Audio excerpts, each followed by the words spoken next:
I think the schools have missed the opportunity to help people identify what it is they really want to do. Right. Like I would tell somebody, I've told people this, go write down a list of 100 things you want to be, do, or have in your lifetime. And like wake up on a Saturday, like nothing going on. Don't pick up your phone, right? Grab a cup of coffee, sit down, write a list of 100 things that you want to be, do, or have in your lifetime. Right. And if you do that, it's hard. And there will be 5 or 6 things that pop out on that list and go, that's it. That's what I'm doing. Right. And that's what happened with me with EOD, because I was going to go to Buds, but they're like linebackers. Yeah. Me being an offensive lineman, not a good fit. But I saw another guy who's dressed like a SEAL, and I was like, hey, man, what do you do? He goes, I'm EOD. I go like, that's it. That's what I want. Yeah. He's like, get in the truck. From the business capital of the world, the Big Apple, New York's Yeah. Middle Tennessee, it says here. Right. Sounds riveting. Yep. This is the Mostly Middle Tennessee Business Podcast, a podcast about Middle Tennessee business owners and professionals. Yeah, mostly. Mostly. That's right. Thank you, Matt Wilson, for the big old voice for that. The intro of this program. Check his podcast out at the Mostly Marketing Podcast with Matt Wilson. He's my brother from another mother. This is the Mostly Middle Tennessee Business Podcast, where we talk to Middle Tennessee business owners, entrepreneurs, professionals, and we have real conversations. You never know where they'll go, where they'll meander. We do a little bit of preparation, but not all that much, because I think it makes it more interesting that way. This is a video and audio podcast. Check us out at MMTBP.com, MMTBP.com. I'm your host, Jim McCarthy, with JimMcCarthyVoiceovers.com, and it's your show.co. And today, if you've got a business that all of a sudden is, an overnight sensation, after several years of overnight sensationality, because that's how most businesses are, it's probably a good one for you, especially if you do some government dalliances and stuff like that. Our guest today is Steve Cassidy with EOD Gear and EOD-gear.com, which is a whole other story, but we're not going to get into that. Tell me, thank you for being on the show first and foremost. No, thanks for having me on. It's been great. I've been following you on the TikToks. The interwebs? The interwebs. So you are also a fellow B&I-er. Yep. You got into it not too long ago. And you actually started in 2002. You've been with B&I in that sense. Not just with our chapter. I was in other chapters, right. But I haven't been in one since this one for 15 years. Really? Yeah. What was the capacity you held in the... After I got out of the Navy, I was a top producer for a network marketing firm, and then went to the Bank of Switzerland. Can we say which firm it was, or that's I did not know. This is why we have authentic right. conversations. I'm like, that's it's like it just gets weird. Well, let me back up. Sure. Where'd you begin? Yeah. Rockford, Illinois. Cheap Trick, the DeLorean. Nice. Yeah. So I ended up moving down to Tennessee when I was 16, and then played football at Tennessee Tech University. You play? I mean, I can't. Looking at you, I would never guess that you played football ever. What was your position? Offensive line. That makes sense. Offensive line. Yeah, offensive, extremely offensive. Yeah. So, I was there, and then I tried out for the Cowboys, and they're like, "Wow, you're big, strong, and slow. Get out." And I just woke up. I was doing bodyguard work here in town, and really just got tired of it. And I woke up one morning and joined the Navy. And how old were you? I actually turned 25 in boot camp. Oh my gosh. I wasn't the oldest. Really? Yeah. So, I mean, you're 25 years old. Typically, that's something you do out of high school. Yeah, I was playing football. Yeah. But I mean, how long were you playing football? You're trying to get into the pros and stuff. Yeah. Did you go to college? Yeah, Tennessee Tech. Okay. Just up the road. Right. Over in Cookeville. Yeah. Yeah. So you played for them. Mm-hmm. And tried you attempted to get into the pros. Yeah. And then just, it didn't work out. So you're like, screw it. I'll just join the Navy. Right. Well, you wake up and, you're like, wow, I really hate where I'm at. Wow. And I go, I just need a change.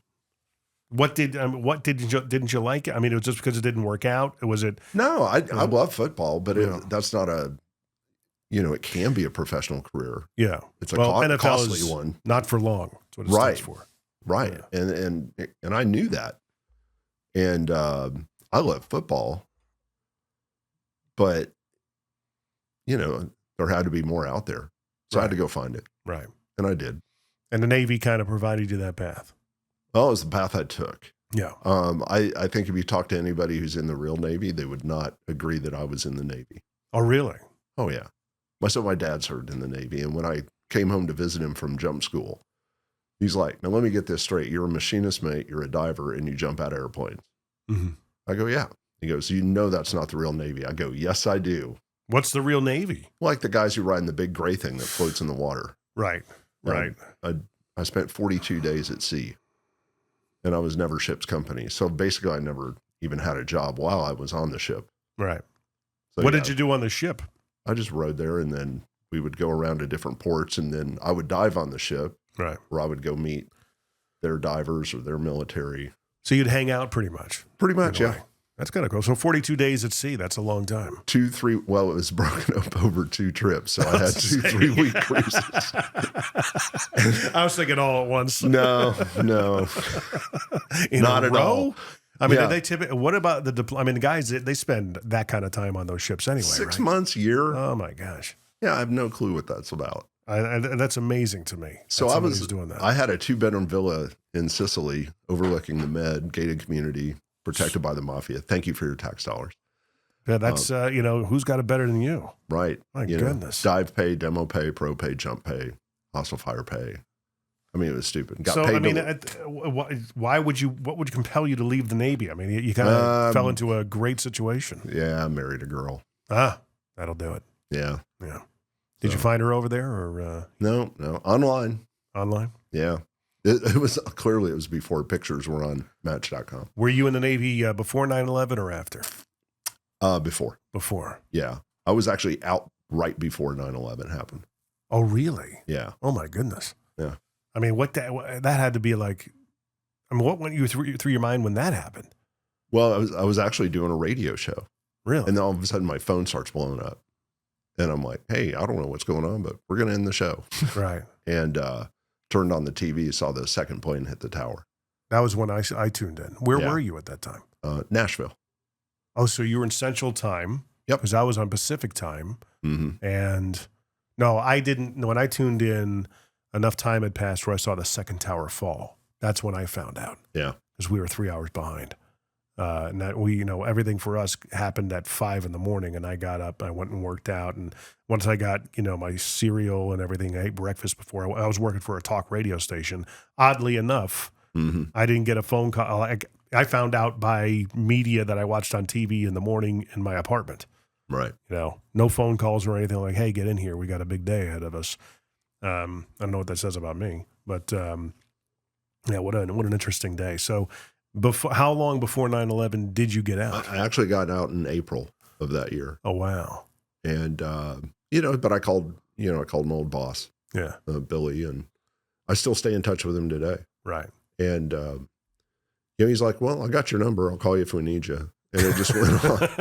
But I just, it's kind of like you just get up and goes do your job. Now I watched that buildup. I mean, I watched Yugoslavia, with the collapse of the Soviet Union, and then, Yugoslavia blowing apart. And then you see stuff like the Cole bombing when they hit the ship, USS Cole. Yeah. And so, the previous years I was rolling with Spec War and Group. And so we were getting all the intel. I mean, we were watching everything happen. So when 9/11 happened, I wasn't surprised. Now I'm clearly surprised at the magnitude of the event. Yeah. But I wasn't surprised at the attack because we just watched everything building up. Now, at that point in my life, we had gone through the 93 attempted, the bombing. Right. And then 9/11 was only a mere 8 years later. Mm-hmm. To the day, or, around that time. Right. And to experience it, it felt like a long time between the events. Mm-hmm. But now looking back on it, it's like, that wasn't that long. 8 years now to us is like, it's nothing. Yeah. But you look back on something like that and it's, you'd figure, it's, I say, it's been over 20 years since the event. We should have seen something by now. It's like Rover. We have some really good folks doing some really good work. Yeah, I guess keeping it from happening. Really? Yeah.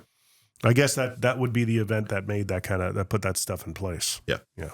Yeah, there's great systems in place too. So you call your boss and you say, your old boss in the Navy, I would presume. Yeah, Billy. Yeah. And you're like, I'll call you if we need you. I mean, there's a little bit of a process and decorum before. Hey, where are you? We'll meet you over at the 7-Eleven. Oh, it happened to a few guys. Really? They were like, yeah, you can just come on back in. So you just re-enroll. Yeah, basically, yeah. Yeah. At a certain, when you have a certain skill set, they're like, just grab your crap and come on. We just need you, Was it literally like that? Like, hey, meet us at the Home Depot. Well, so Billy, interesting story. I did a 4-month deployment, mm-hmm. and I was doing force protection with Army EOD guys. So they took my Navy team up, and they split us all up. They would not put 2 Navy guys on an Army post. Yeah. Smart. See, I don't like, as a civilian, I never was familiar all that much with the military, so I don't get the cultural differences all that much. Massive cultural. I bet. Yeah. Massive. Yeah.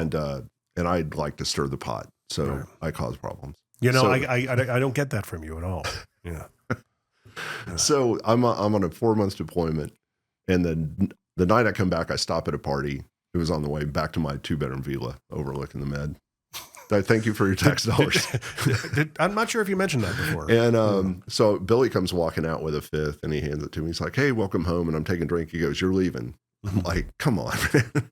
So that was Friday night. Saturday morning, I go meet with the head shed, get read in, and they go to this building, get new gear issue, and Sunday morning I flew to the Middle East. Wow. They didn't even tell the team that I was on. Mm-hmm. I was just on a new team and gone. So no, that's typical. Yeah.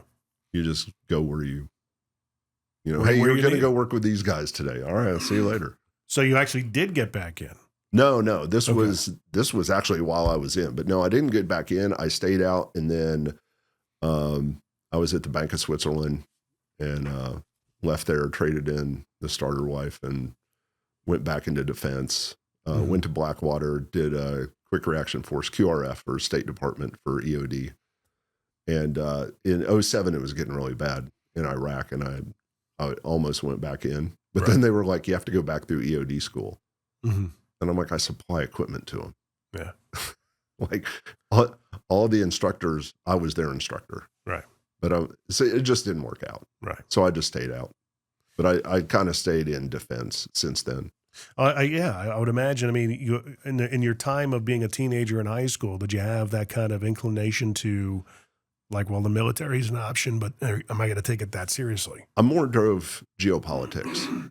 Right. I remember when Begin was assassinated, Sadat. I remember when they attempted Reagan, all those things. I actually stayed home from school and just stay up to speed on that. So I was more geopolitical driven. Yeah. Rather than military. I had some family friends who were military, and it was always there. Mm-hmm. But, if you knew me, you'd be like, yeah, right. You're going in the military. You do so well with authority. Right. And, but if you defuse bombs, it's really hard to get in trouble.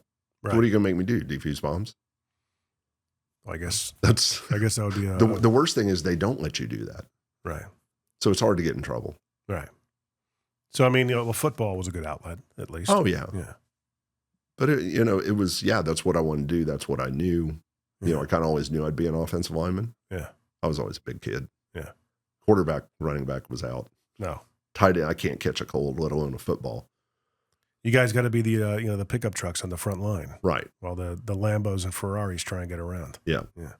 That's my basic metaphorical understanding of football. Yeah, that's how I describe it.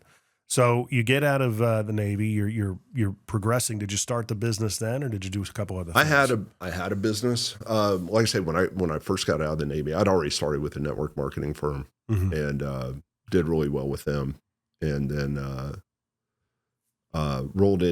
Was recruited into being a stockbroker. I was there for 6 weeks, and then the Bank of Switzerland called and quadrupled my pay and gave me an office overlooking West End. Right. And overlooking West End, Nashville? Yeah. Really? Nice. Mm-hmm. I didn't realize we had a Bank of Switzerland here. Yeah, UBS. Union Bank of Switzerland. Okay. And so I was there and had a good run, great people. Right. Got bored. Mm-hmm. I would imagine, yeah. Yeah. I never took you for the stockbroker type. Yeah, well, it confuses a lot of people. Yeah. But that's quite a diversified background. Well, I love money. Yeah. You love money and you love blowing Well, things up. I like long walks on the beach and blowing stuff up. Defusing bombs. I mean, any other Saturday night. Right. Does your garage door sound like this? If it does, it's screaming for help. Call Incredible Doors, 931-348-DOOR. We're making garage doors in Murray and Williamson counties work better, sound better, and, well, spring better. We just make them incredible again.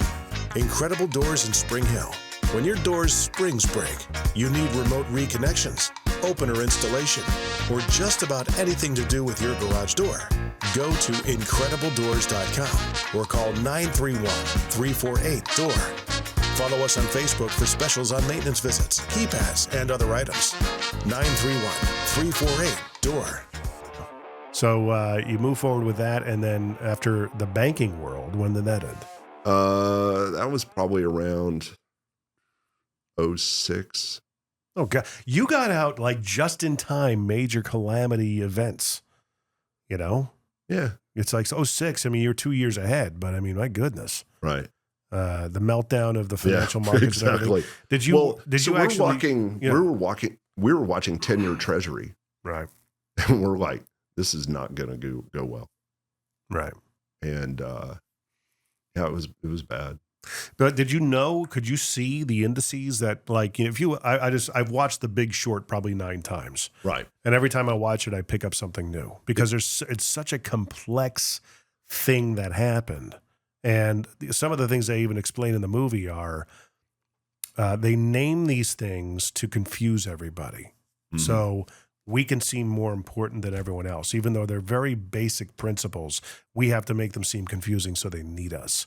And, I think they called the latest iteration after the movie came out, they called them bespoke tranche opportunities, which is the same thing. It's basically a CDO, right? So they came out with the movie, and I watched it. I thought they did an excellent job of explaining what happened, even though the first pass through was kind of like, okay, what? I still don't get it. And the 9th time through, I'm still going, okay, now I'm starting to get it, But a lot of those guys in the movie, the Michael Burrys, he was the one who saw it in 05. Right. And he was like, yeah, this is... We were looking at 10-year treasuries. And so when you invest money and it's for a shorter term, you don't make as much money as an interest because you're not tying up your money long. The longer you hold it, you should get a higher interest rate. Right. Well, when that inverts, if you make more money in the short term than you do the long term, right, that's the inversion, and that's what was happening. And we're all going like, this is bad. Right. And then I was actually, it was 08. That was when Obama got elected, right? 08, he got elected in 08, and then shortly, I think in October was when everything melted down. Well, here's what happened is I'm in Pakistan. I'm there with a group of other EOD techs teaching a class for 2 months. And the election was coming up and but we were talking about the markets. And I said, well, once the election's over, I said the market will correct and go up. Mm-hmm. And of course it didn't. It took a dive like the next day. And then they started making fun of me because I was wrong. Mm-hmm. And I'm like, you realize that's bad, right? Like you can make fun of me for being wrong. Yeah. But that's bad. And then it just went in the toilet. Well, because he took off. Well, yeah. When did that happen? That was 08. It was like, it was November. It was right after the election. Was it after? The day after the election, boom, it tanked. Okay. The stock market just bottomed.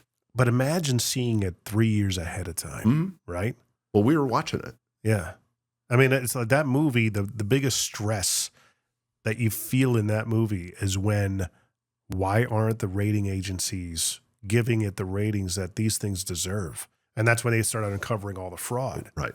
They're making money. Right. Even the woman at Moody's or Standard & Poor's, she goes, look, if we don't give the banks the ratings they want, they'll just go down the street. Right. So, don't tell me. That makes it okay. Right. But don't tell me that you have no interest in the ratings. You're being a hypocrite by confronting me, that you do not have self-interest. He says, doesn't mean I'm wrong. But the fact of the matter is that you should be rating these things appropriately, and they're not. Mm-hmm. There's a bunch of garbage in these things, and then having to pay the premiums on those shorts. My gosh. Yeah. And then the guy he's in charge of that hedge fund, and he's getting pressure from the investors. So what are you doing? Are you out of you're shorting the housing market? And he had to deal with that for a year and a half. Yeah. Can you imagine? Yeah, Oh glad my I was gosh. out. What's that? Glad I was out. Oh my gosh. On a risky bet. Yeah. You know? But I mean, did you see, you just saw the treasuries markets. That kind of perked your, Yeah, we were watching all that. wow. And I was just like, this just doesn't make sense. Yeah. And then you get out in 2006. What did you do after that? Went to Blackwater. Okay. And then the QRF or State Department. Mm-hmm. And just did some, running around bombing ranges for the next bit. Mm-hmm. And then met my wife. And we ended up getting married. And I was traveling a bit. And then I finally drew a line in the sand and started EOD gear. Right. And was like, I quit traveling and just focused on that. What did you want to do with EOD gear in the beginning? I saw, the kit that I used to carry, and I saw a bunch of stuff in the market, and I was like, this is all garbage. Mm-hmm. And they're selling these pre-made kits. And I'm like, you don't need that. You don't need that. You don't need that. So I created in 2014 the first custom build your own EOD toolkit. Mm-hmm. And you were able to select the tools you wanted, and the price adjusted it up or down, depending on you selected it or deselected it. So we just brought in that whole bespoke custom piece that was needed in the marketplace. Now, for those of us who don't know, layman, Mm-hmm. EOD kit, what's the purpose? What's it comprise of? So if you disarm bombs, render safe bombs, and there's bombs and IEDs, there's everything from hand grenades to missiles, rockets, Mm-hmm. underwater, sea mines, the whole thing. So you have a kit built out to handle specific missions. And so we build those kits specific to that. But there's like a basic kit that you would have with you that's general purpose. Now, you don't start a business like that for the general public in the begining. Correct. It's not like, hey, there's a market out there with all these, there's so many bombs that people are making. We need ways to diffuse them. I would have to imagine that a lot of your contracts, your market's governmental, correct? Oh, yeah. Yeah. 98%. Because now you're a public facing institution, company. Right. So, but in the beginning, it didn't start that way. No, it just came out where I had a better idea and a better way to package things. Right. And that gave the customer the control they needed because they're the EOD techs. Right. They know what they need.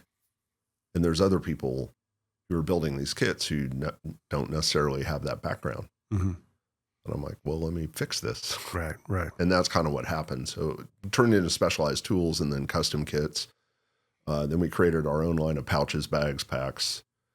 And it just kind of grew from there. Right. When did you decide to go public facing?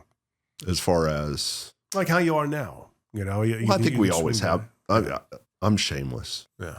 I mean, I started a rugby club when I was in the Navy just because I love getting out in front of people. Right.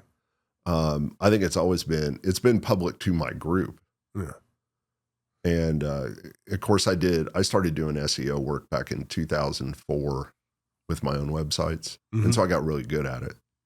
And so people were finding us. Right. And that's when I decided I really wanted to do training. Mm-hmm. But the gear thing kind of took off and I was just smart enough not to get in the way. Yeah. So you let the market kind of tell you what they want. Yeah.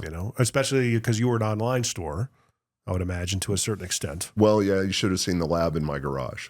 So I can only imagine. Well, we manufacture training aids. Mm-hmm. So we make suicide vests, improvised explosive devices as training aids. Okay. Yeah. So to train it, yeah. Those things you need. Right. So, the garage was interesting. And then, as business grew and UPS and FedEx are showing up at the house every day and semi-trucks full of palleted gear. Right. HOA was losing their minds. Well, I can only imagine. Did you ever get any hassle from the police or anything like that? I mean, no. Because, you start something like that out of a garage, people are going to be putting two and two together and coming to the wrong conclusion. Oh, yeah. I've been called up a few times. I bet. Because people, they'd hear my conversations and they'd report me as being a terrorist. And they'd call in like, tall, bald guy, right? And they're like, yeah, he's good. Oh, really? Yeah. So they already talked to you and everything. They know who you are. Oh, everybody knows. Yeah. Well, we had the CIA as a customer 4 years before we had the city of Franklin, and we're based here. Yeah. So I'm just like, you know, all the right people know who we are. At the beginning of the conversation, you talked about being in B&I since 2002. Well, so I was there with the network marketing part. Then I came back as a stockbroker. Okay. And then I was out, you know. And then you came back again to do this? Right. Because, well, I had that membership. Yeah. And I think that's a way, because when we started, we were literally direct to consumer. So if you were a bomb tech, you would buy something, would be usually on your own, just buy your own gear. Yeah. And I spent my own money for my own gear when I was in. Yeah. So it happens. Then it turned into, hey, can the command buy this? Yes. And then it was like, hey, can we buy 6 or 12 of these? Yes. And then that's kind of how it grew. But it started out with working with individuals. It's funny to me because we recently had Charles and Holly Roselle on. He was a former Secret Service agent. And you talking about these guys that were in this line of work that had to buy their own gear. It's like an electrician that has to build his own tools, right. Not build them, but, accumulate them. I had asked him about, the suits, the glasses, all that stuff. I said, is that government issued? He goes, no, we all have to buy them. Yeah. Really? So as an EOD tech, you get Secret Service credentials. Really? But we got a $600 clothing allowance. See, I don't know if they did. Yeah, we did. I mean, he's like, I don't know if I want the taxpayers to know that we, he says, you're welcome, taxpayers, that we ended up spending our dime. I said, yeah, but it's still a tax deduction. I mean, if you're not doing that, then you're not doing something right. Right. So the military gave us $600 to go buy suits. Right. Of course, the nice part was I was living in Italy, so I roll into Catania and have a suit made. So mine, I looked really good. So I would imagine over there, $600 goes a long way for a good-looking suit. Yeah. Right from the source. Well, right. Right. But I was in Warsaw with Bill Clinton and Lech Walesa. And then I went to Arafat's headquarters in Ramallah, Palestine with Madeleine Albright. Right. And then I was supposed to go to Moscow with Bill, President Clinton. But I actually got pulled off that detail to be trained by the British on the Irish Republican Army. Now, when you're working that close with him, was he a sitting president at the time? Yeah. When you worked with him? I wasn't as close detail. No, we're just like, hey, you're bomb guys. How would you kill the president?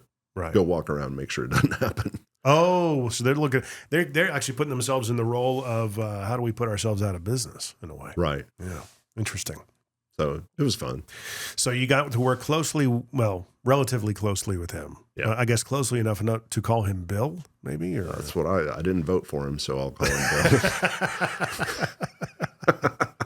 POTUS. I did not have sexual relations with that woman. So did you work with any other presidents after that? Or? Nope. No. Yeah, because Charles Rowley, he worked with Bush and then Obama. Yeah. And I think he was in close detail. Yeah. I want no part of that. No. Just, what they don't know about the Secret Service that I learned, we had a Secret Service agent come to talk to us in high school once. And he says, look, it's not as exciting as you think. Yeah. A lot of it's really boring. We actually, when we're not protecting the president, we're chasing down counterfeit money. Right. Really? One of my classmates, his brother was a Secret Service, and he was doing counterfeit at the time. But it was great because he was in Atlanta, and we stopped there, and we got into all the clubs. Yeah. So it was kind of fun. But they have no sense of humor. So I was on the tarmac in Warsaw, and you see the black SUV with all the aerials on it, the blacked out windows. And I was walking up towards Air Force One, and I could see somebody was in there, and I tap on the window, and the window comes down about this far. I was like, hey, can I call my mom from here? Window goes back up. I'm like, come on, man. What did I say? You knew no sense of humor. You knew perfectly well what you were doing at that point. Yeah, kind of. They just look at you with the glasses on, or no? They were all solid. Yeah. It was a little more loose in Palestine. Yeah, so. You've been everywhere, man. Holy moly! Yeah, I've been to a few places. No kidding. What's your favorite? I would imagine overlooking the Mediterranean. Yeah, that didn't suck. Because I could look out I had the veranda around three sides of it. Yeah. And I could see mainland Sicily, Mount Etna. I could see mainland Italy, and then the Med. And it was spectacular. That weather is kind of like, is it perfect all year round, or does it get seasonal? No, it's a little seasonal. Yeah. In the wintertime, I think I remember seeing snow one evening. I couldn't tell if it was snow or ash from the volcano. Oh, yeah. But it was cold, but I was like, I don't know what this is. Wow. But no, we'd go up to Mount Etna, go snowboarding.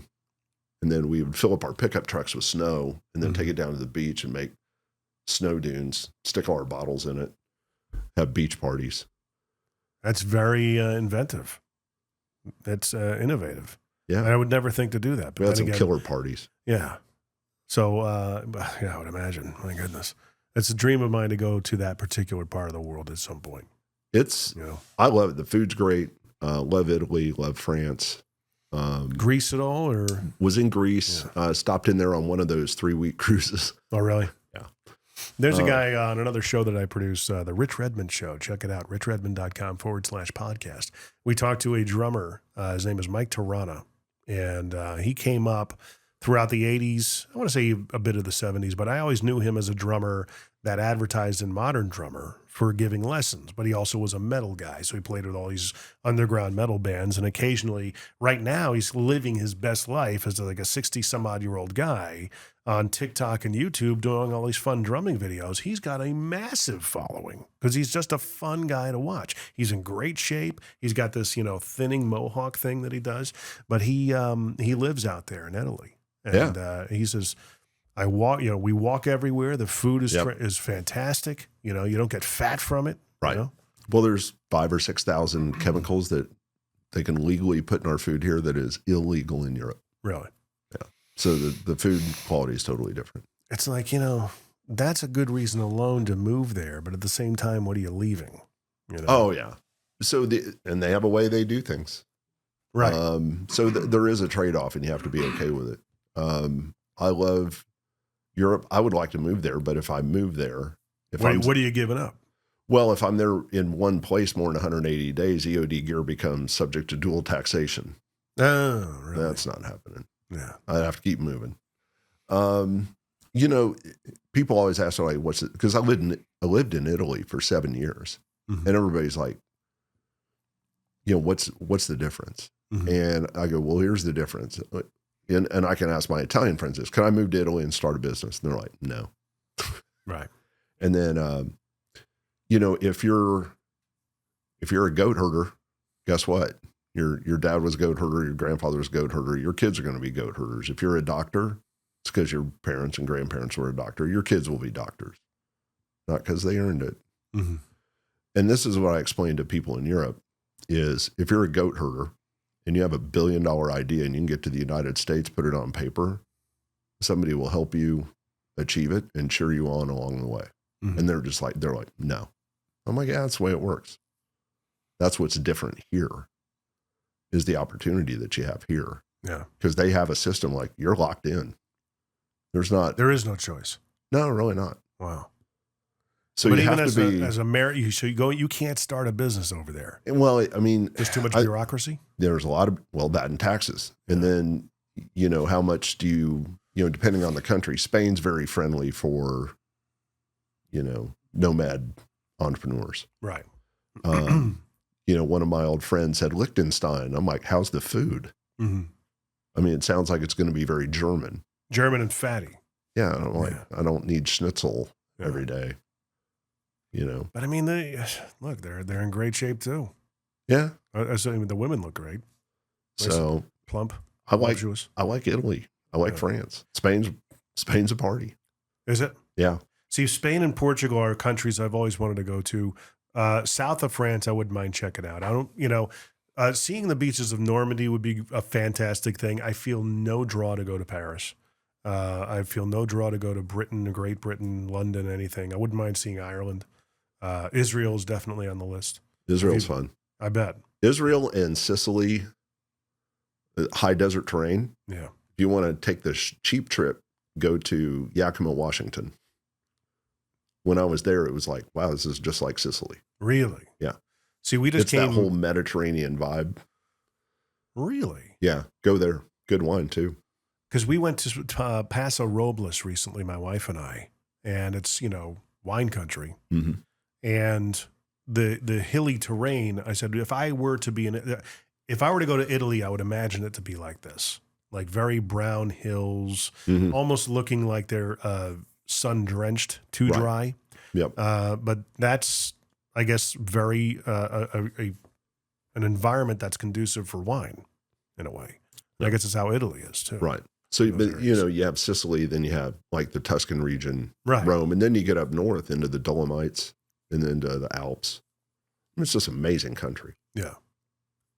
And with so much history. Yeah. My goodness. I mean, there were German pillboxes right outside my village. Really? My gosh. It's like, imagine when you're putting that kind of thing down in the 30s and the 40s, thinking that somebody, 80 years from now is going to be seeing that, and it's going to be completely defunct and not relevant anymore, but still just a moment in time captured. My Well, goodness. when one of my last days in there before I moved back to the States, my landlord came up and he's like, "Hey, you're a clearance guy, right?" And I was like, "Yeah." He goes, "Well, there's a mortar up by the gate." And there was a mortar that worked its way up from World War II, just popped up to the surface. Really? Oh, yeah. There's all that stuff still out. They basically came across it and was like, "Holy crap!" Well, This thing might be when live. they fired it, it hit the ground, went into the ground. Right. But over time, it just pushed it back up to the surface. Right. So all that's still coming up from World War I, World War II, French-Prussian War. So it wasn't a detonated mortar. No, it was live. Oh, wow. But by the time I got up there, the Italian bomb guys were already there and took it. Oh, okay. Was it still a danger after? Oh, yeah. Really? After 80 years? Really? Oh, yeah. Stuff's still good. I had no idea. Still good. Gunpowder's still gunpowder, Yeah, I guess. it is. The Civil War cannonballs, still good. Well, were those explosive, those cannonballs in the Some of Civil them. War? Really? Some of them are. I had no idea. Yeah, the black powder ones, still good. Because I thought the black powder was to get them out of the cannon. Well, yeah, And, they would launch them, but then when they had a fuse on them that would burn down, and then it would hit that. So it's a timing issue. How the hell do I not know this stuff? You'd figure that it would be, is that common knowledge or no? I feel like an idiot. I've been to a few people's homes where they have them sitting up on the shelf, and I'm like, Really? Don't drop that. Well, I mean, you should X-ray it. You can Are probably you have somebody serious? X-ray it. So people they get them because, oh, hey, it's a cannonball. This Right. is, It could be solid. and they realize that they have a bomb in their house, pretty much. Right. Well, I mean, like all the farmers that had dynamite to take stumps out, Right. And then But they know what they have. right, but then over You know. time it crystallizes and all the nitroglycerin seeps out of it and it becomes very dangerous. And then if you try to move it, it blows up, and it's just You should be surprised that none of this happens more often. the most bombed country on the planet. What's Yeah. that? The U.S.? Yep. Because of the Civil War. Well, because we practice all the time. That is true. Yeah, you go out to the proving grounds in Nevada. That's where I lived for a number of years. And Yeah, the divots, so to speak, are still in the ground, the craters from the nukes. yeah. Did you see, what was it, a movie called, I think it was called Downwind, based on all the testing they did out there. And I haven't seen it. I'll have to find it. it's, all the stuff that you hear about. And every time I would hear about these testing, they would detonate the nukes out there and everything like that. And you're going, okay, I get it. You're far enough away from populations, but you still have radiation being carried by the atmosphere and winds. I would think that's bad, but maybe I just don't know. And it turns out, yeah, it was bad. Well, there's different kinds of radiation. Right. So there's gamma, neutron, alpha. Alpha's bad. You hear radiation, you typically think it's as bad, Yeah. coming from a nuclear bomb or an Right. atomic bomb. Bad. Right. The whole design and the element of is to destroy. So Right. you'd figure that the energy released in those types of things was not good, Right. considering that you They're see not efficient. Back in the day, they weren't efficient. We have very efficient nukes now. Oh, that's good. They're clean Right. for a nuke. So if one goes off, we don't have to worry about nuclear fallout and Well, getting, and if we don't get 10,000 years versus 40. if we if we don't get annihilated and vaporized in the initial blast, or blown off of our feet and blown to bits, we don't have to worry about the radiation sickness. Right. Is what you're saying? Right. Oh, good. I could sleep better at There's an upside. Yeah. Yucca Mountain was a big, the repository out by us, about 90 miles from Vegas. Mm-hmm. And that was a hot button issue in the 2004 election, was the trucking of the entire country's nuclear waste to Yucca Mountain. Yeah. And for some reason, Nevada had a problem with it. I'm going, guys, They probably just wanted more money. right. Just, pay us more for it. That's Right. all. That's it. Yeah, it's going underground. No one's going to have to figure it out. Right. I mean, obviously, well, if, a terrorist decides to... Guys, we thought when 9/11 happened, here's the mentality of people in Nevada. Oh, we're next. I'm like, okay. The day of that it happened. Oh, they're totally coming for us next. What makes you say that? Well, because we're Sin City. We stand for everything they're against. I said, then why didn't they hit us first? Yeah. They went where it hurt us. If anything, the next thing is going to be the bond market in Chicago. Right. And hit those buildings. Yeah. Financials. Said, you realize if they hit the stratosphere, the rest of the country would go, oh, that's too bad. What were you saying? Yeah. That would be the reaction.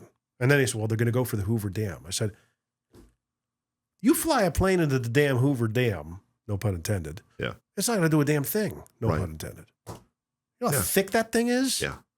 You got to get inside of it. Right. Yeah. Actually, a friend of mine came out after 9/11, longtime friend of mine. And I took him, he'd never been there. So we went out to the Hoover Dam. Security was obviously bolstered. And we took the tour and everything and went back to our car, and we're overlooking the dam side of Lake Mead, I guess, figuring out ways that you could get inside to destroy the dam.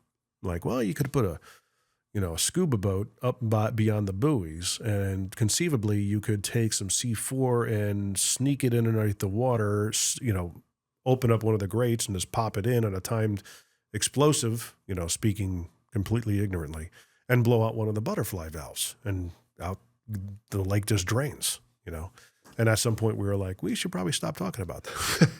Right next to the dam. Yeah. They're listening. I don't know if they were at that point. I don't know. It was too soon because they had just closed all the traffic that crossed the top of the dam literally like a month before. Oh, okay. So that's how we came over, was when we moved to Vegas, was over the dam. That wasn't happening anymore. Right. You couldn't drive a truck over that thing. Yeah. Which gave them the funding for the bridge that's there now.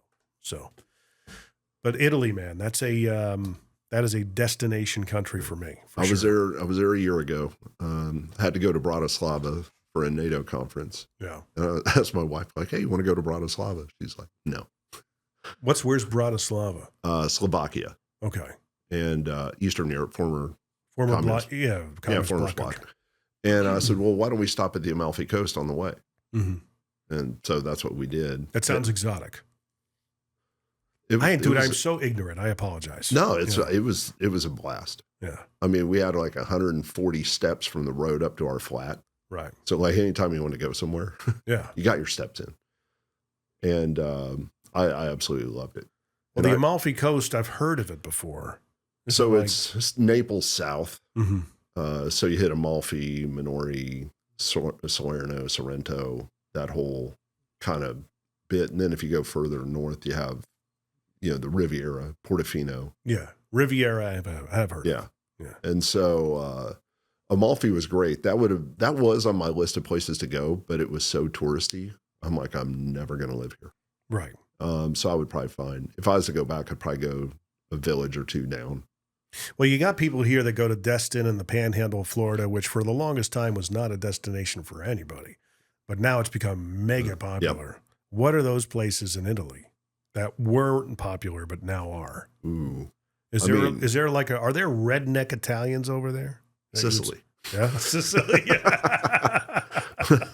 And Northern Italy does not claim them. Really? Yeah, I'd been in Sicily for about a year, and my dad was on a business trip in Germany. He came down to Rome, and my mom flew over, and we all hit Rome within a few hours. Right. And so, of course, I wake up early. I always have. And I was talking to the owner of the hotel, and I was speaking Italian. He was speaking English. And all of a sudden, he goes, stop. And I'm like, what? He goes, I don't know why you speak Sicilian. You're scaring everybody. He goes, speak Sicilian. Just speak English. He goes, everybody here speaks English. If they don't speak English, they work in a potato field, and you're not allowed to speak to anybody that works in a potato field. I go, well, now I want to speak to somebody who works in a potato field. He goes, you're not allowed. And I'm like, fine. Don't tell me I'm not allowed. But I didn't know the dialect was so different, but it was really scaring. And of course, I'm not Italian size. Right. Are there any guys over there your size? Oh yeah, there has to be. But there's a few. Yeah, you are a large looming gentleman. Right. Yeah. So, but I would always say, hey, sono Stefano Cassidy. And they're like, oh, you're Italian. I'm like, no, American, Irish, German. How many languages do you speak? Depends on what I'm drinking. Okay, an IPA. Yeah, right. I took French in high school. My sister had her master's in it, married a gentleman there. And that was kind of my motivation to learn a little bit. And then, which was great because then they gave me this book, and then in the back it said words not to say. Mm-hmm. And of course, so I memorized that whole bit. And so I said one of these phrases in class, and the teacher like, go to the principal's office. Mm-hmm. Like, fine. So I go down there. He's like, what'd you say? Well, I said it in perfect French. Yeah. Sounds great. Keep up the good work. So it sounds like you have a life of just kind of bucking the trend. Yes. From what it sounds like. Right. And carving your own path and failing forward. Yeah, but I think that's a humble way to look at it. Talking to you, I could tell you've been very successful. You've made a pretty decent amount of money, I would assume, to afford all these things that you've done. I think it's a lifestyle choice. Yeah. And I think it's like what I don't buy. Yeah. Because, I mean, there's the old thing. It's be, do, have. Yeah. Be the person that you want to be. Then you get to do and have those things. But it also is don't do the things those people don't do. Yeah. And so it's really making some choices. So it's not been easy, but it's certainly been enjoyable. Well, that's the thing. It's never easy, but it's never easy just being employed by one employer either. Right. So you just had to take a pick, so I operate at a level of intensity that is greater than most. And so I'm not a good employee. Right. I know that. And, cause I'll get bored and quit or try and take over. Right. But but I know that, so it's like what I'm doing works for me. So the Navy and the military was a good balance for you. It was a good balance, but when you come in, when you're 20, 24, 25, you have different views. You kind of you're hardwired at that point. Right. You can sit there and you have a better understanding of the way things work. Yeah. I mean, zero military bearing. I mean, just zero. Mm-hmm. Like Army would not be a good fit.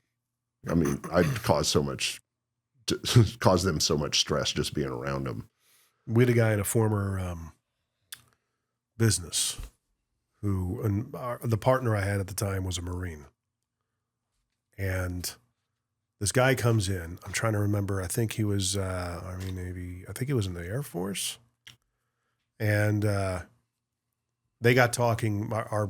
My partner at the time would talk about proudly being a Marine and everything.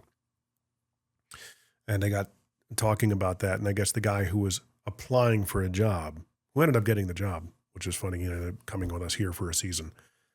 He looked at him straight in the face. He's like, yeah, I thought about the Marines, but I didn't really like the taste of crayons. And I was like, what? What'd you say? I said, I like this guy. Yeah. Crayon ears, man. Is it there really that kind of, you guys look up, it's a cajoling type of, I guess. Look, they do a very difficult job. Yeah. And what I like about it as a Marine is if you're the admin person, yeah, you're still a Marine. You'll sharpen your E-tool and cut somebody's head off. Yeah. Right? Because you're a Marine. You're a Marine first, and then you have your other jobs. In the other militaries, it's kind of like, oh, this is my job. Oh, yeah, I'm in the Air Force or the Navy. But you're a Marine, it's a little different. Yeah. Now, there's all that poking fun at each other. But, it's like here, very Army heavy in Middle Tennessee because, Fort Campbell. Yeah. And they go, oh, you Navy guys. I'm like, Airborne Navy. Mm-hmm. And then they're like, kind of warps their brain a little bit, because they're not used to hearing that. Well, like I said in the Top Gun movie, naval aviator. Right. Because she takes him out in the second movie, she takes him out of a sailboat and he doesn't know what to do. She goes, you're in the Navy. Oh, no. He's like, yeah, but I fly planes. Right. Yeah. I'm a naval aviator. Well, when I showed up at dive school as an instructor, they were all like, oh, you should get your captain's license. I was like, well, what are the requirements? They're like, well, you have to have this much sea time. I'm like, dude, 42 days. Come on. Right. I'm not a ship captain. Right. It's not happening. That is a special person right there to do that. Yeah. Yeah. I've watched Deadliest Catch, all right? Yeah. So in Italy, I would imagine you said the food is off the charts. Yep. That is a driving factor as to why I love Italian food. Mm-hmm. And I would think it's much different than it is here. It's not Olive Garden, that's for sure. No, it's not the Olive Garden. Yeah. But I mean, you get some of these, very authentic Italian, pizza wasn't invented there. It was an American invention. But I would imagine they got some sort of version of it over there. Oh, they have pizza. Yeah. No, I eat pizza all the time. Yeah. But it's different because the ingredients are different. The water's different. Yeah. There's no chemicals in it. Well, the crust has got to be like almost like naan in Yeah. a way, right? It's just Pita bread kind of thing. the way they cook it. Well, you get a real crispy crust, Yeah. but the wood fired. But they don't start those up until 8 o'clock at night. The ovens? Right. Really? Yeah, it's late. It's different. I mean, you're taking a nap at 2. But they also walk everywhere. Right. Yeah. But when you also drive in Sicily. Yeah. It's hell. Well, it's an a island. sport. Yeah. It's the birthplace of La Cosa Nostra. Yeah. Right? So, I mean, it's just the driving it works. Yeah. It's hard for Americans to go there Mm-hmm. because it's a mess. So you get into this business, you built it up. It's you're in B&I for it, which is a general public. Okay, come on in, guys. Let's see what is it that you're doing now that B&I is useful for? So there's really good gear out there and there's really bad gear. Right. And there's people who are selling stuff, which I think is really bad gear. Like years ago, the county asked us to bid on armor and a plate carrier, in case kind of the things got bad. They could pull out this plate carrier and put this on and have rifle protection. They wanted a carry bag and all this stuff. So I came up with a good combination of a plate carrier and armor and a carry bag and go, this is what I want to bid. And they go, well, we see you have this brand and these plates. And I go, yeah, we do have those. Well, we want you to bid those. I'm like, no. And they go, but you sell these. I go, I sell these to the State Department to give away in third world countries, not to our guys. Right. And they go, well, this is what we want. I go, well, I'm bidding this. And they go, you won't win. I'm fine with that. Yeah. And I refuse to bid on that. And because I have integrity and I'm not going to that funeral. Mm-hmm. And they went ahead and went with that cheap version. And about a year later, we started selling the good stuff to them. And they just had to learn. Yeah. Yeah. But I'm not gonna do something for the money. I'm gonna do what's right first. The money will take care of itself. Yeah. So part of what I do is because I have the government contracts, we're a GSA contractor. We have our FFL, we have our SOT, we have our FEL. We're ISO 9001 for custom kitting and manufacturing. We have some other certifications that are coming soon. Mm-hmm. And so it allows me to have real conversations with people. So if you came in, I don't have to sell you something. Right. I'm not your typical store. Like they have to sell you something. Right. I don't have to. I just tell you the truth. But I offer really good gear. And then with the membership, it kind of opens up it opens it up a little more. So if you were to buy a gun online and have it shipped in, you would pay $40 to $60 for somebody to do an FFL transfer. Right. I won't charge you for that. If you're a member, it's $24.95 a month. And so if you buy one, you've already saved $20. Right. But then what we also do is because we have laser engraving, we can also laser engrave all your weapons. Yeah. I saw some of the stuff that you've done. So the suppressors or short-barreled rifles, whenever you buy some of the things that require ATF taxation, the tax stamp, you have to have them laser engraved. But people in Middle Tennessee charge about $120 to do that per item. Yeah. So I had one guy come in with 5. They were going to charge him $600. Wow. I said, hey, how about $250? He's done. Yeah. I said, okay, $250. We do all of this today. And for the rest of the year, you have unlimited FFL transfers and unlimited laser engraving for your NFAs. And if you bring in your Yeti mug, we'll laser engrave that too. And I'm going to give you great discounts on gear. Yeah. And you're going to have online training. It's kind of a no-brainer. That's your public-facing, general public offering. But I think that eliminates like when you go and buy something online, it's probably made in China. Ours is not. Right. So you're getting quality gear. You're getting really good, but you're having access to stuff that most people just never have. Wow.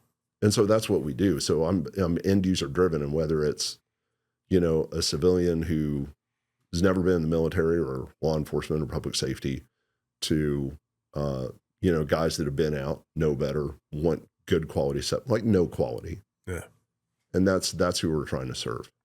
And I think that makes it a very cost-effective way for them to enjoy the benefits of having access to that kind of stuff versus, plus you can come in the shop and try stuff on. Right. It's hard to do that online. Are you going to do any more events with our chapter? Oh, I'd love to. Yeah. Because you did one recently. I was unable to make it. I would have loved to have gone. Yeah. We were getting ready to go to Paso Robles the next day early. But yeah, definitely the next time. I got to go there in general just to see the place one of these days. So we do, we'll do some hemorrhage control training. So it's bleeding control. That is such people have no idea how much that is needed. Right. So if you're around a Democratic candidate who's AD weapons, you might want to know how to put on a tourniquet correctly. Yeah. But we actually, have professional people that have done that and actually teach that. Yeah. And so you're going to learn from the best. And part of that membership includes that. So I might charge somebody $300 to attend one of those trainings. But if you're a member at $24.95, you get to come for free. Now, Steve Cassidy, I'm going to ask you to, we're going to go into a more serious. We've got an election coming up. Mm-hmm. It is, they've been saying this for the past several elections that we've had. It's the most important one of our lives. I honestly think this one is a pretty important one for a myriad of reasons. What do you think is going to happen? What's your prediction? And give us a scoop of maybe if you know something on the inside. Put it out here publicly. So you've been in Vegas. Yes. Have you looked at the odds? No. Oh, check that out. I have not. They're usually not wrong. What are the odds? They say Trump's going to win. Okay. So I kind of go, meh. But here's the deal. I've been saying, what I'm going to do if Trump wins the election. Here's the thing. Mm-hmm. I agree with that. The factor is, will he be allowed to win is the real question. Yeah, see, I don't want to paint with broad strokes. Right. I think, I know a lot of guys in the ATF, the FBI, NNSA, all those guys are doing incredible work. Mm-hmm. Like I say, we haven't had an event, but then it's politics. And, I was born up by Chicago. So the old joke up there was vote early, vote often. Right. And you can feign your outrage mm-hmm. if you're liberal and somebody says that and they get mad. I'm like, well, you're the ones who made it up. Yeah. I didn't make it up. I follow the rules. Right. That's why I had a top secret clearance. I've always been joking, it's like, hey, if Harris wins the election, you know what I'm going to do the next morning? I'm like, what? I'm going to get up and go to work. Right. If Trump gets elected, same thing. Of course, now I'll be in DC. Right. I'm not excited about it. So I can only imagine. Yeah. Why are you there? I have a trade show for EOD starting on the Wednesday. And I was like, I'll fly out a day early. And I'm like, oh no, I'm not flying into Ronald Reagan on election day. Yeah. So I'm flying out Monday before the election. My goodness. So I don't know what's going to happen. I think it's kind of like, I think we'll survive it. I'm sure. Yeah, we're going to survive it. But I mean, half the people look at SEC football. Yeah. I mean, I was down at Formula One down at Austin. And so Georgia came to town to play, so it's now Texas's SEC. Half the people there don't like each other. Mm-hmm. Then you have politics. Half the people don't like each other. And so it's like, how do you define that? Right. Where do you carry that to what point? You can sit there and so I have no idea. Mm-hmm. I know I voted way. Yeah, I knew I was leaving, so I voted early. Yeah. I always vote early. Yeah. How that all plays out, I don't know. Somebody watched a a video recently of a guy very intelligently and articulately says it's not the weeks leading up to the election, it's the weeks after right. you have to worry about. Right. And I was like, man, he's not wrong. I don't know if you've ever heard me talk about the pendulum theory. It's a book I have over on the shelf here. It's actually in the description. You can buy it and look it up for yourself. But it talks about a premise of 80-year shifts, 40 years, one extreme to another. Very generational driven. We go from a me-centered society, which zenithed back in 83. 80s. Yeah. And then it just zenith again with a we. The tipping points happen every 20 years. So we are on our way down. We are on a downswing. The thing is that every 80 years, it's a massive calamity, and we're overdue. Yeah. And that's the scary thing. The way we get through it, and the authors of the book prescribed a way to get through the we cycle, the zenith, is with massive empathy. Massive. Being able to articulate your antagonist's viewpoint better than they can, back to them, and understand truly, seeing where other people fitting into their shoes, essentially, having empathy. But it is so tough. I'm actually seeing a lot more indices lately of empathy than I ever have before. One of the podcasts I produced is very right-wing leaning, but they're like, look, we'd love to have somebody with an opposing view on just to get an idea of why they think the way they think. Not to be confrontational. Let's see what we do agree on.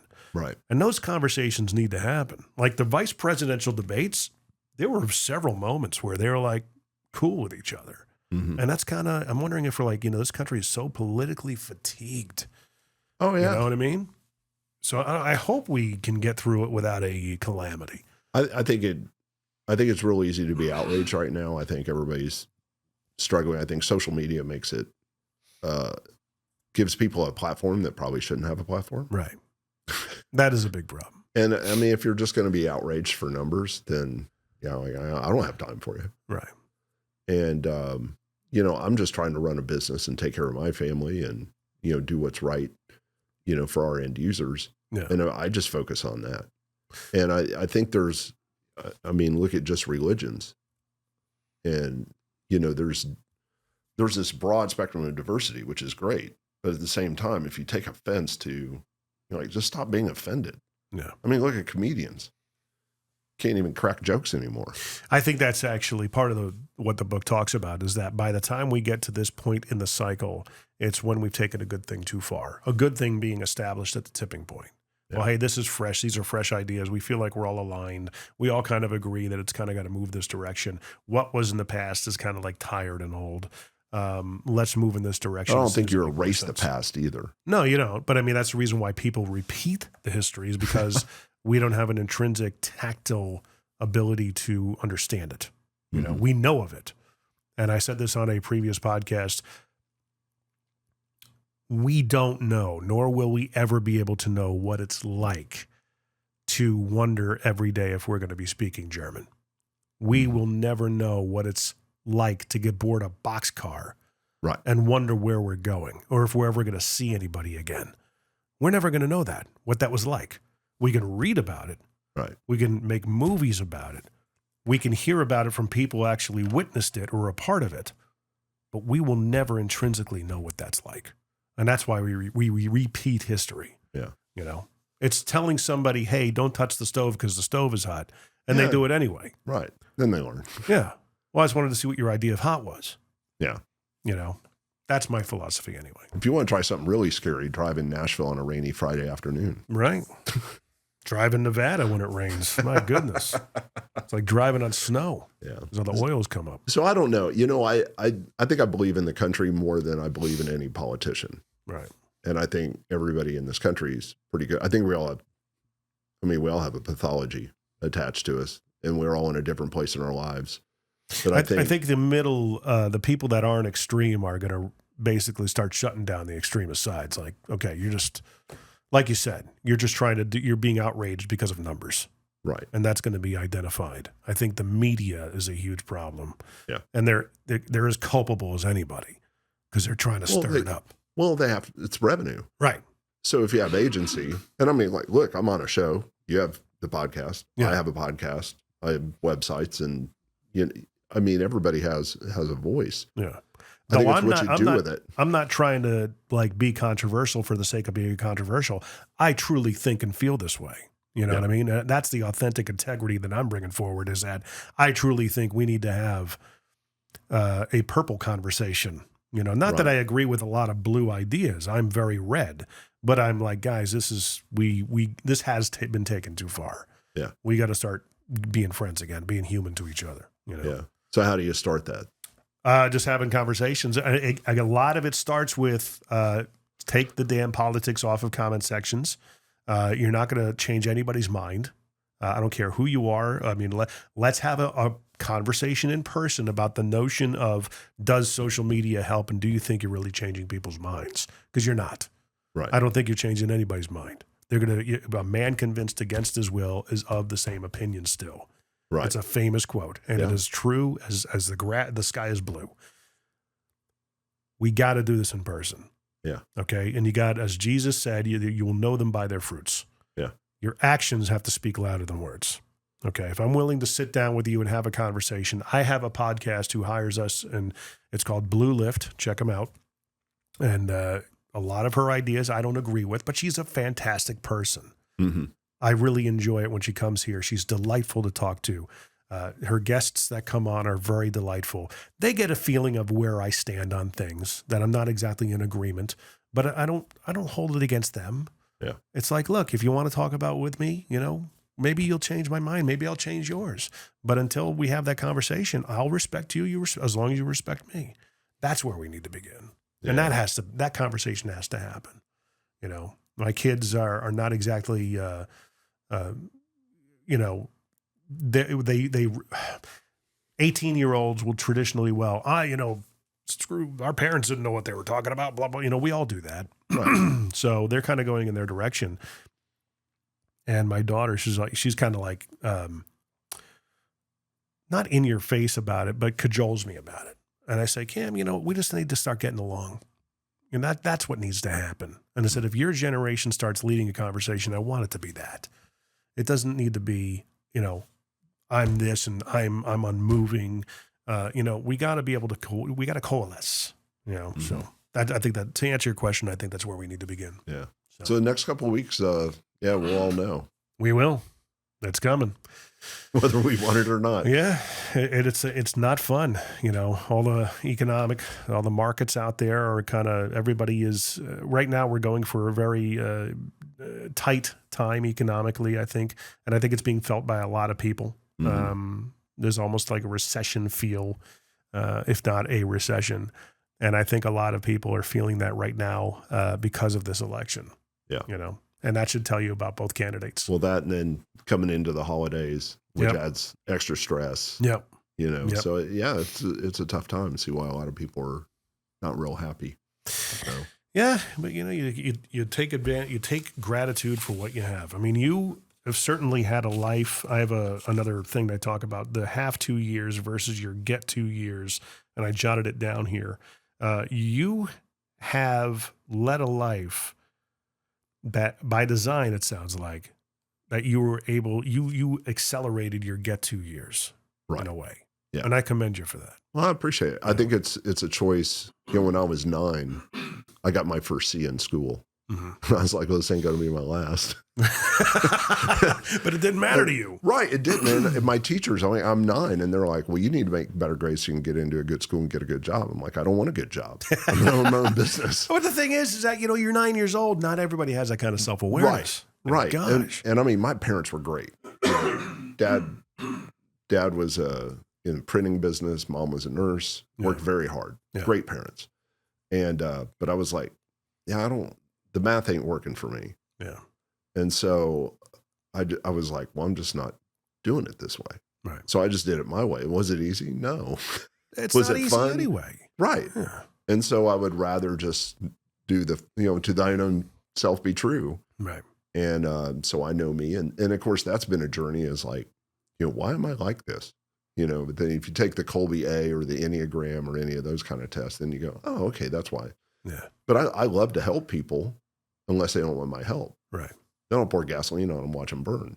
Right. Right. You know, but I'm like, I think finding that sweet spot of, I'm very fortunate, because I kind of went this route and it worked out. I mean, there's been some bad days. Yeah. But I'm like, I don't care. Everybody has bad days. You follow Gary Vaynerchuk at all? Does that ring a bell? I love Gary. I haven't listened to him in years, probably 4 years. Right. Because he'll even say like, I want you to listen to me and then quit listening to me. So go execute on what you do. Right. So no, I love Gary. Yeah.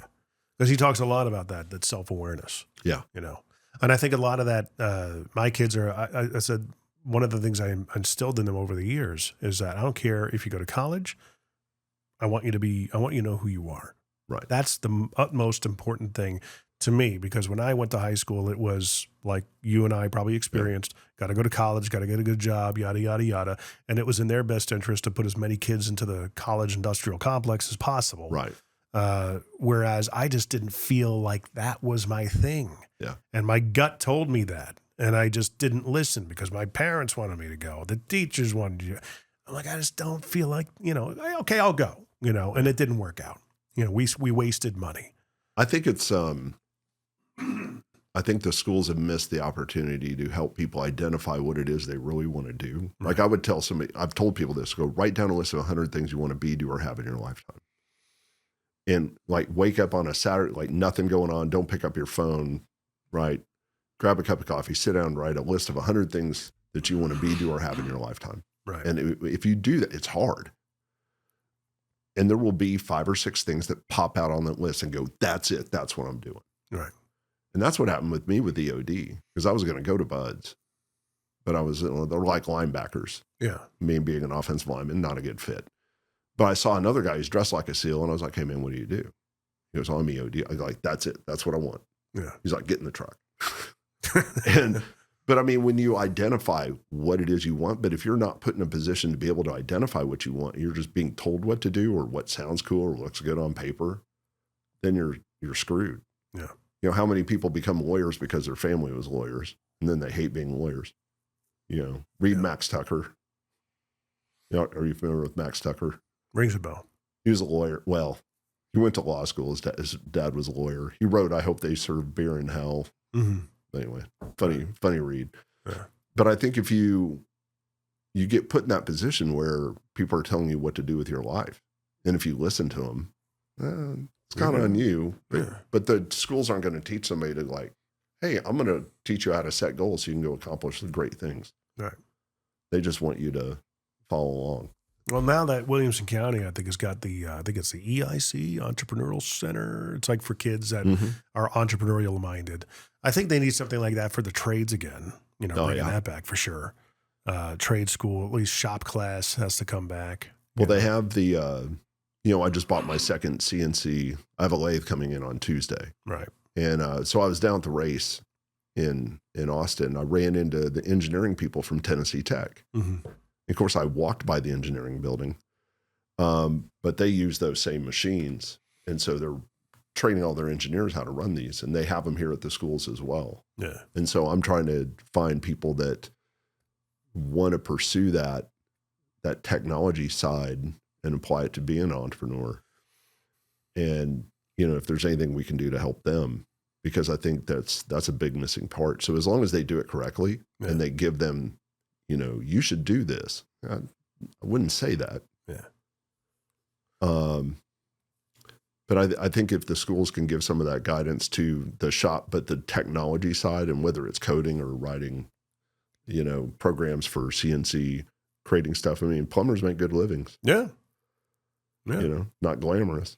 It's not glamorous, but there are people online who are, what I appreciate, that I see a lot of young people, probably in their 20s, 30s, young people, who are in the trades, and they have made a way to, like, who would ever thought that an electrician would have a following on Instagram of hundreds of thousands of people? There's a guy in Eastern Tennessee doing just that.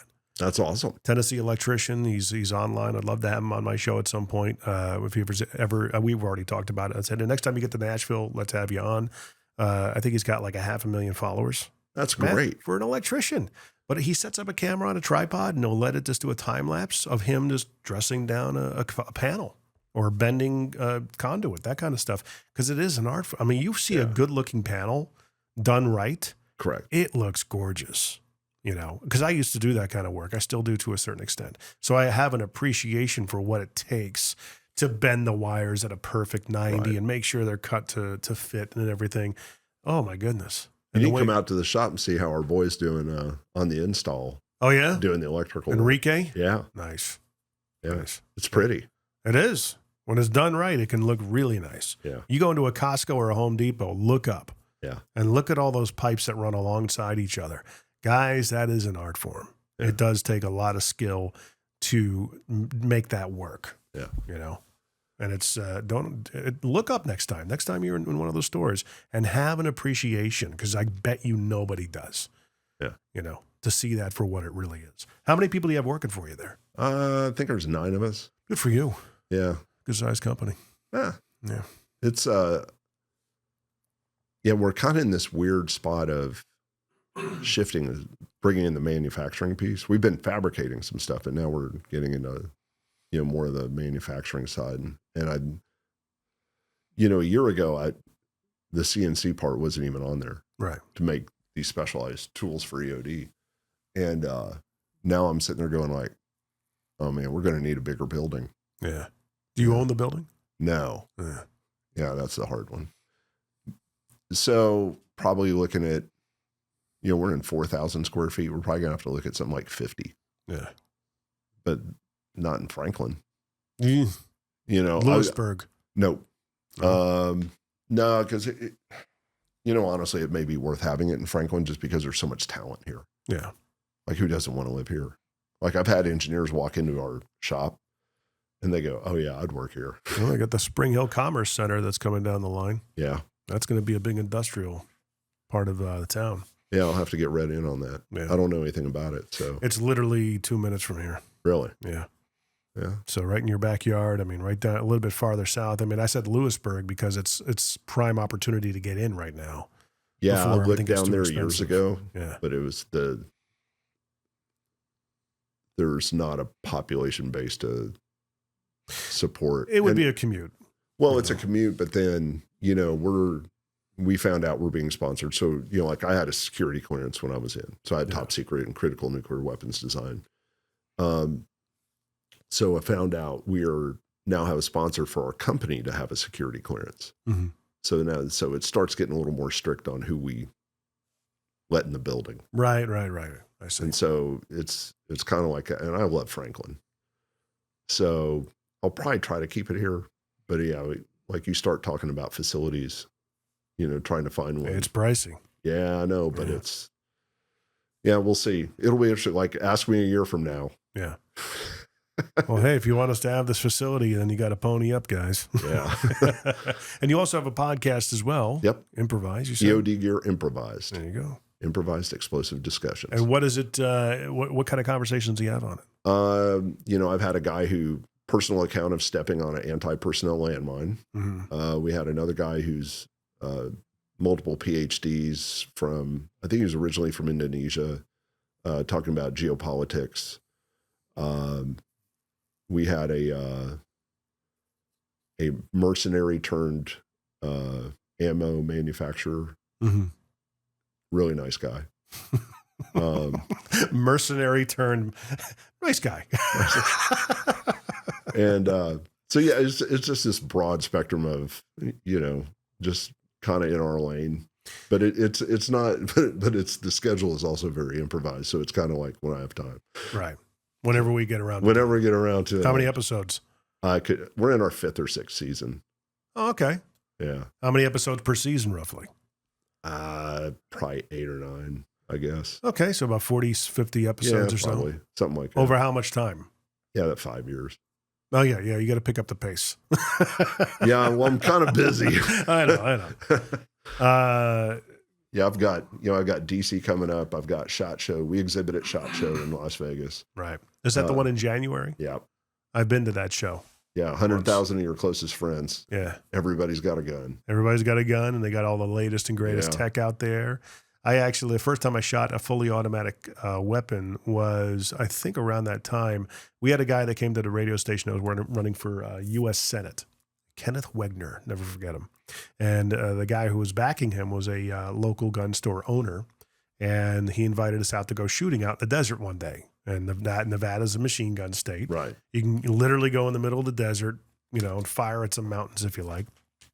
And yeah, that was quite an experience. They pull up and open up the hatch of this SUV, and it was like just an arsenal was back there. And his daughter, who was 11 at the time, was listening to Weird Al Yankovic on her Walkman. And he's like, hey, come on over. He handed her a minigun. She knew exactly what to do with it. She got into this posture where he took her earphones off. And then she handed it back to him. Off she went, just, 11 years old. And I'm going, yeah, she's much better than I am. Yeah. It was quite an experience for sure. Yeah, we love Vegas. Then I have Lisbon in March. That's another Portugal. Bomb. Yeah, Nice. bomb thing. Yeah, trade shows all over the place. Sounds explosive. Yeah, it's fun. Yeah. So many puns. We can go all day. Yeah. So how do people find and follow you? It's EOD-gear.com. Yeah, go there, check it out. Again, if you want to know BS conversation about quality gear, want to come check it out. We're not really a store. It's a place for people to come in and try stuff out and write purchase orders, but we do sell to the public. Yeah. If you want stuff that's middle of the road and on Amazon, not a good fit. Mm-hmm. So, but if you want something a little more sophisticated, yeah, probably where you want to start. Good stuff. If you want the good stuff, go to you. Yeah. If you want the other stuff, just go anywhere else. Right. But we don't sell guns unless it's on contract. So we're not a gun store. Right. But, if you wanted something, I just quoted out vehicle mounted grenade launchers. Right. For somebody here in town? No. No. Not at all. That'd be great if that were the case. Yeah. Well, there you go. All the information will be there, EOD-gear.com. And of course, check us out if you want to be on the show or know somebody who you think should be on the show. Everything is right there at MMTBP.com, MMTBP.com for the Mostly Middle Tennessee Business Podcast. Subscribe, share, rate, review. Anytime we get a 5-star review, that's awesome. I love reading the comments. It actually kind of brings a tear to my eye because I realize somebody's actually listening. Yeah, Steve, what a great conversation. Thanks for Jim. being Really on, appreciate it, man. Great job. Always looking forward to hearing everybody else. Look, buddy.